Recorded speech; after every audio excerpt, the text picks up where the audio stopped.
Well, that is actually several questions, but I think you say we live in a world of economics and economists, and in a certain way we do, because we hear these people, they make forecasts, and we think of them as being sort of serious number producers and so forth. But I think the other thing is that, in fact, economists as theorists have rather little impact on what's going on. And I mentioned the name of Thomas Piketty already in terms of inequality. And despite the fact that his book was a huge bestseller, I think it was a book a bit like A Brief History of Time by Stephen Hawking, a book that sold an amazing number of copies and was read by an amazingly few very amazingly small group of people. So I think that the underlying basic problems that we're faced with, growing inequality and all of these, are things which economists somehow have tried to minimize. And that starts right from the moment that you start teaching economics. If you think of sort of basic definitions of economics, you're told that it's about the production, distribution, and consumption of goods and services. Well, that means that the people in this economy are people who are consumers, producers, and people who own particular amounts of wealth. So do you really want to think of people as being reduced just to consumers? Is that what we do? Is that what I'm just here to consume?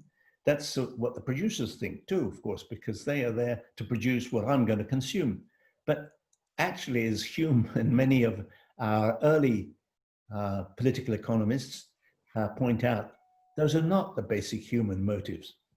People want to be seen, to be good. People have ideas about ethics and so forth. There are many, many facets of economics which we like to try and exclude. And if you look into the details of many economics problems, you will be told, no, but that's not economics.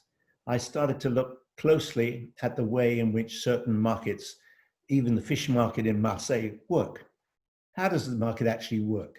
Well, you ask that question and then you go there. And I was told by a very well-known economist, somebody who I liked a lot and was a great economist, Tony Atkinson, he said, but Alan, that's anthropology, that's not economics. But anthropology is in fact part of economics, it should be. So I think that the idea that economist is this sort of technician who's sitting there, that's exactly what he can't be, because we don't have a theory which tells us how to handle practical problems.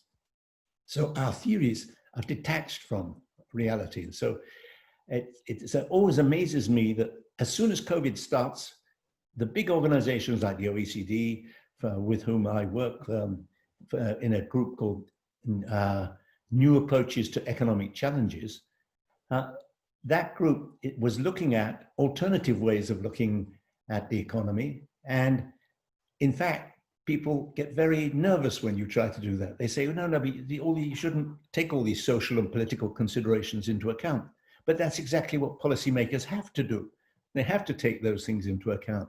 So we're listened to, but in a very strange way. How can it possibly be true that when COVID starts, that you get forecasts about how much that's going to affect GDP and so forth, unemployment and all of these things? We have really no idea about that. So how can we be immediately producing figures saying, well, you're probably going to get an increase in unemployment up to 19.1%? No, that doesn't make sense to say that. I mean, we don't have models which can tell us that. When the environment, the models, the constraint, everything changes, then we have to just look at this and say, can we see some sort of pattern that's going on here? And then when we see that pattern, can we do something which we hope will improve things a bit? Improve things, by that I mean, of course, improving welfare in general. And then we come back to the problem of who does it improve for? And so I think economists in some sense are listened to because they produce numbers, but those numbers are often essentially meaningless. And they change, 2 weeks later you're told, well, actually we have to revise our figures a bit. We said we're going for 2.1, but now we're looking like 1.9. Again, I don't think that makes a lot of sense.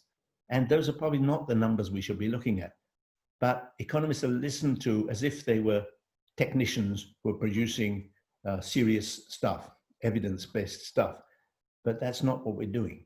So I think economists should have a different attitude, should be much more modest, should admit that we live in a world of radical uncertainty. And in that world of radical uncertainty, in a recent book by Mervyn King, the former governor of the Bank of England, and John Kay, they said, you know, sometimes you just have to say, let's stop and try and understand what's going on here, and not just give a simple answer, because often the answer is we simply don't know. And that would be a welcome, very welcome admission from some of these people who tell us with great clarity and with great insistence that they know exactly what's going on. I remember Lucas, who was president of the American Economic Association, saying, the central problem of depression prevention has been solved. I think he said that in 2006 about, so just before the great financial crash. So, you know, that's just not the way the world is. The world is constantly evolving, constantly changing, and we have to watch it and try and see patterns that we recognize, but we don't have a nice, neat theory and which can give us answers, give us solutions. We don't have solutions.